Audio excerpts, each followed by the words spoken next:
A foggy night in the San Francisco Bay Area, 1968.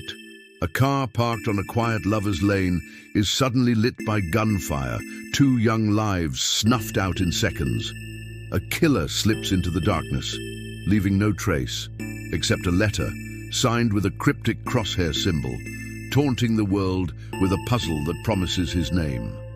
He called himself the Zodiac, and for over half a century, his brutal murders and mind-bending ciphers have haunted America. A faceless phantom who turned killing into a sadistic game. 5 confirmed victims, claims of dozens more, and codes that defy the sharpest minds. How does one man outwit an entire nation? Who was the Zodiac Killer, and could his secret still be out there, waiting to be cracked? This is the electrifying saga of the Zodiac, a mystery that grips the soul and refuses to let go. The late 1960s were a time of upheaval. Flower power clashed with Vietnam War protests, and the Bay Area pulsed with dreams and danger. Into this chaos stepped a predator unlike any other. The Zodiac Killer struck with surgical precision, targeting young couples in secluded spots, and later, a lone cab driver, leaving a trail of blood and fear. He didn't just kill. He orchestrated a spectacle, mailing letters to newspapers like the San Francisco Chronicle, each one dripping with arrogance and details only the killer could know. Signed with a chilling crosshair symbol, his words mocked police, boasted of his slaves for the afterlife, and dangled ciphers, cryptic codes filled with strange symbols that he claimed held his identity. The Zodiac wasn't just a murderer. He was a puppet master, turning Northern California into his stage. His first confirmed strike came on December 20th, 1968, on Lake Herman Road in Berryessa. David Faraday, 17, and Betty Lou Jensen, 16, were on their first date, parked in a quiet spot, dreaming of a future that would never come. A car pulled up, shots rang out, and the night turned deadly. David was killed instantly, a bullet to the head. Betty Lou, fleeing in terror, was gunned down steps from safety. The scene was cold, methodical, no robbery, no witnesses, just 2 kids left in the dirt. Police scrambled, but the killer was a ghost, leaving only questions and a town gripped by fear. 7 months later, on July 4th, 1969, the Zodiac struck again in Vallejo. Darlene Ferren, 22, and Michael Mageau, 19, sat in a parked car, the night alive with fireworks. A vehicle approached, its headlights blinding. A man stepped out, fired a hail of bullets, and vanished. Darlene died, her vibrant life cut short, but Michael, riddled with wounds, survived. Gasping to police, he described a white man, stocky with a flashlight, his face a blur in the dark. Hours later, a chilling call came to the Vallejo police. A man claiming the murders, detailing the gun's caliber, and mocking their failure to catch him. It was the Zodiac, and he was just getting started. The horror escalated on September 27, 1969, at Lake Berryessa. Brian Hartnell, 20, and Cecilia Shepard, 22, were picnicking on a quiet peninsula, their laughter echoing over the water. A figure appeared, cloaked in a black hood, adorned with a white crosshair symbol, like an executioner from a nightmare. Armed with a gun and knife, he bound them with rope, then stabbed them with ferocious precision. Brian, clinging to life, pleaded for mercy. Cecilia, writhing in pain, succumbed days later. The killer scrawled a message on Brian's car door, dates of his murders, signed with that eerie symbol, and called Napa police to gloat. Brian's survival gave investigators a chilling glimpse, a deliberate, theatrical killer who savored control. The Zodiac's final confirmed kill came on October 11, 1969, in San Francisco's Presidio Heights. Paul Stein, a 29-year-old cab driver, picked up a fare, unaware he was driving to his death. In a quiet street, the passenger shot him point-blank, took his wallet and shirt scraps, and wiped down the cab as teens across the street watched, horrified. They called police, but a radio dispatcher's error described the suspect as black. letting the real killer, a white man, slip past officers blocks away. Stein's murder, urban and brazen, shattered the Bay Area's sense of safety, proving nowhere was beyond the Zodiac's reach. Then came the letters, each one a dagger to the heart of justice. Starting in July 1969, the Zodiac mailed his taunts to newspapers, demanding front-page publication or threatening a kill rampage. His words were venomous. "I like killing people because it is so much fun," he wrote, citing The Most Dangerous Game as inspiration. He claimed 37 victims, far beyond the confirmed 5, and threatened to bomb school buses, sending parents into panic. Enclosed were ciphers, grids of symbols like triangles, circles and crosses that he said held his identity. The first, the 408 cipher, arrived in 3 parts on July 31st, 1969, sent to the Chronicle, Examiner and Vallejo Times-Herald. Within days, a Salinas couple, Donald and Betty Harden, cracked it, revealing a chilling message. "I will not give you my name because you will try to slow down or stop my collecting of slaves for the afterlife." No identity, just boasts, but the public was hooked, poring over every symbol like a national treasure hunt. The investigation was a race against a shadow. The FBI, San Francisco police, and local agencies threw everything at the case. Hundreds of leads, witness sketches, even psychics. But the Zodiac was a master of evasion. Partial fingerprints from Stein's cab didn't match any database.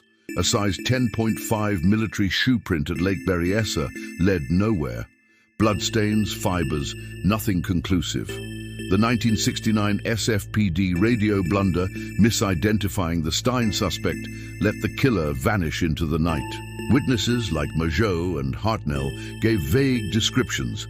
A white man, 25-35, stocky, with short hair. Composite sketches flooded the Bay Area, but every lead fizzled. The Zodiac's letters kept coming, each one more taunting, claiming new kills, dangling new ciphers, the 340, the 13, the 32, each a puzzle that mocked the sharpest minds. The Bay Area lived in terror. Curfews locked teens indoors, lovers' lanes emptied, and gun sales spiked. Newspapers printed every letter, feeding the Zodiac's ego and the public's obsession. Amateur sleuths flooded police with tips, some claiming the killer was their neighbor, others decoding ciphers with wild theories. The media frenzy, from Chronicle headlines to radio debates, turned the case into a cultural juggernaut, inspiring Dirty Harry, Scorpio Killer by 1971. But behind the spectacle were real lives. David Faraday, parents, grieving a son who'd never graduate. Darlene Ferrin's daughter, left motherless. Paul Stein's wife, widowed at 29.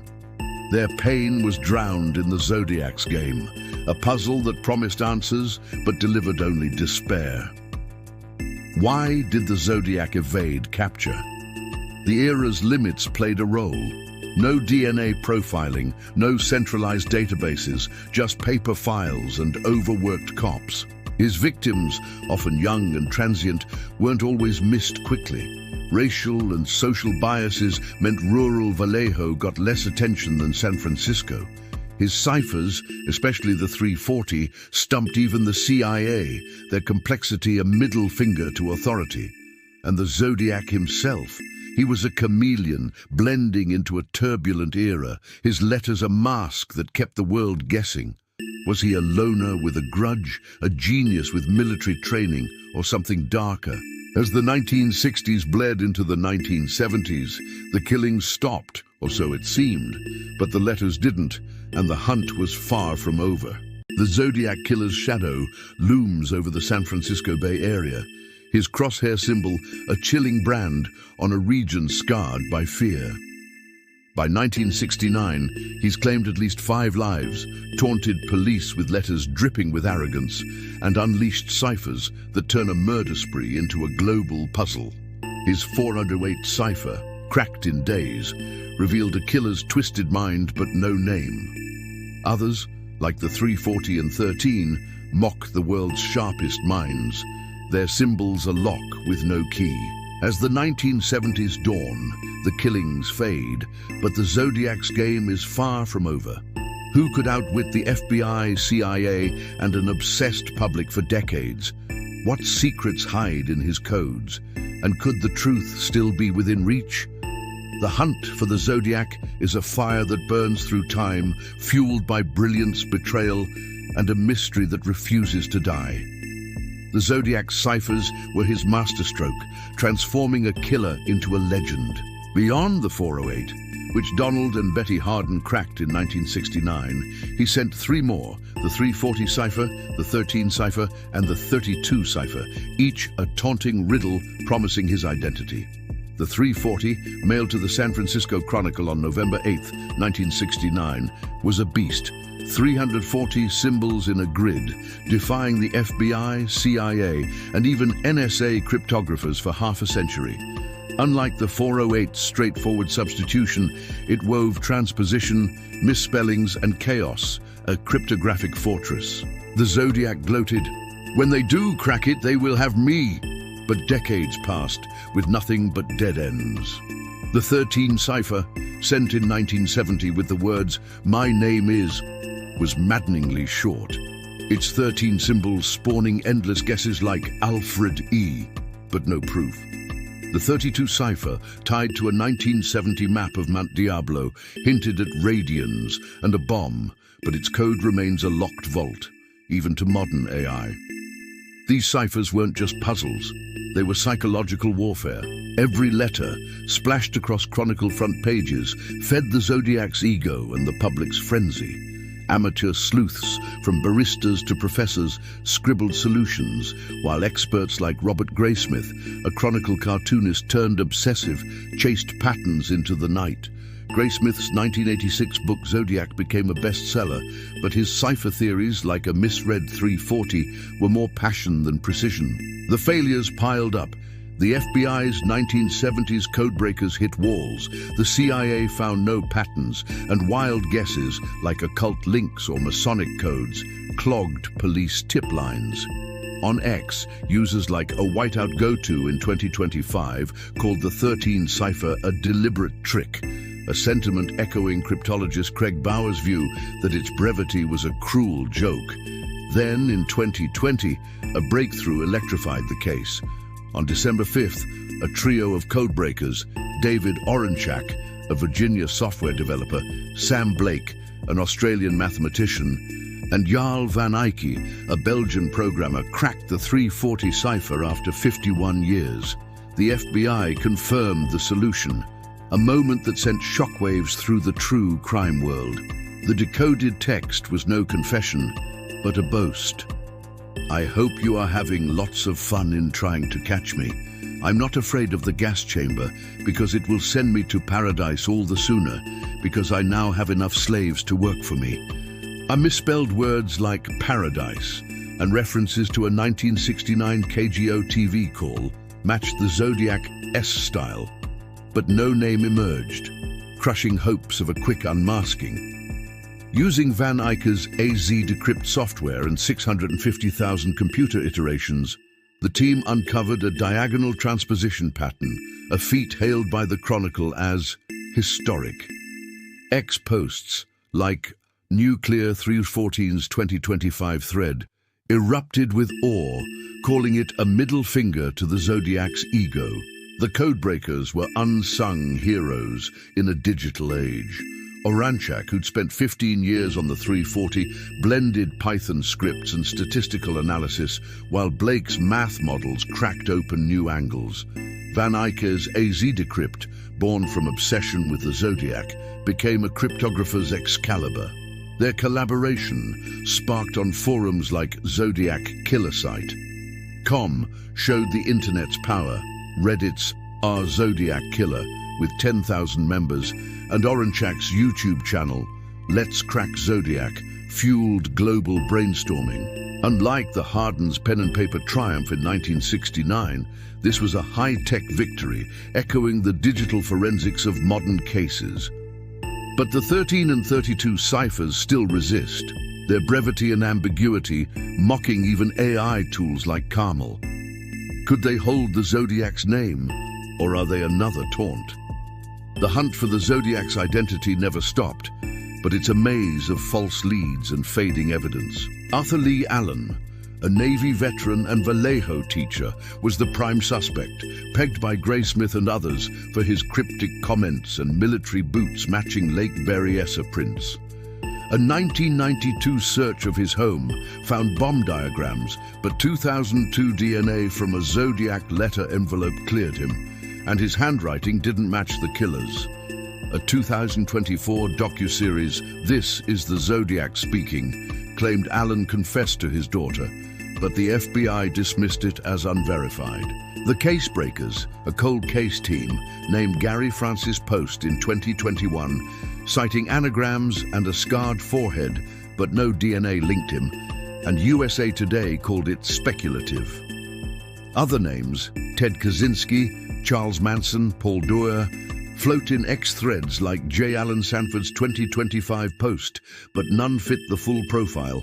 A white male, 25 to 35 in 1969, likely with cryptographic and military knowledge. Why does the Zodiac remain a ghost? The 1960s lacked DNA profiling. A 2002 envelope sample was too degraded for a full profile. Partial fingerprints from Paul Stein's cab don't match any suspect. The SFPD's 1969 radio error, calling the Stein killer black, let the real suspect vanish. Witnesses, like Brian Hartnell, gave vague descriptions under trauma. The Zodiac's silence after 1974, possibly due to death or prison, left a void.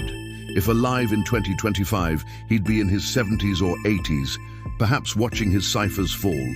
A blow to the ego Oranchak called omnipotent in 2021. The FBI's San Francisco division still chases tips, per a 2024 update. But degraded evidence and time are cruel foes.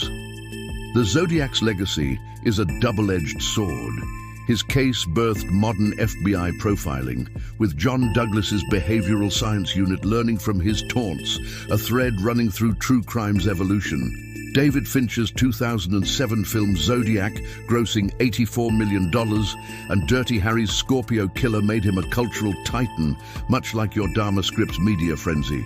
The Bay Area paid a price: 1969 curfews, emptied lovers' lanes, and a shattered sense of trust, per Time archives.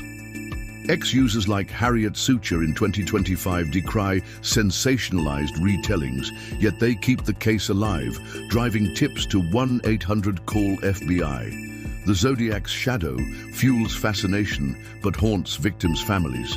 David Faraday's sister, still hoping for closure. Paul Stein's widow, left to grieve in silence. Technology offers a faint light. AI, like Kevin Knight's Carmel, could brute force the 13 Ciphers solutions, while quantum computing, per a 2024 TechCrunch report, might unlock the 32. Blockchain tip platforms, trialed in 2025 FBI cases, could shield informants. But the 13's ambiguity and degraded DNA, per Forensic Magazine, temper hope. The 340's crack proved the Zodiac isn't invincible, yet his final codes hold tight, a challenge to the next generation. Is he dead, watching from a grave, or an old man smirking at the chaos he wrought? The victims, Betty Lou, Darlene, Cecilia, Paul, David, demand answers, their lives more than pawns in his game. The Zodiac Killer's story isn't just a mystery, it's a mirror. It reflects our hunger for truth, our fear of the unknown, and the resilience of those who chase shadows. Every cipher cracked, every tip called in, brings justice closer. The Bay Area, once paralyzed, stands defiant, its spirit unbroken. As we wrestle with this enigma, we honor the lost by refusing to forget, by daring to solve what the Zodiac swore we never would. The hunt continues, and the truth, like a cipher's final symbol, waits just beyond the fog.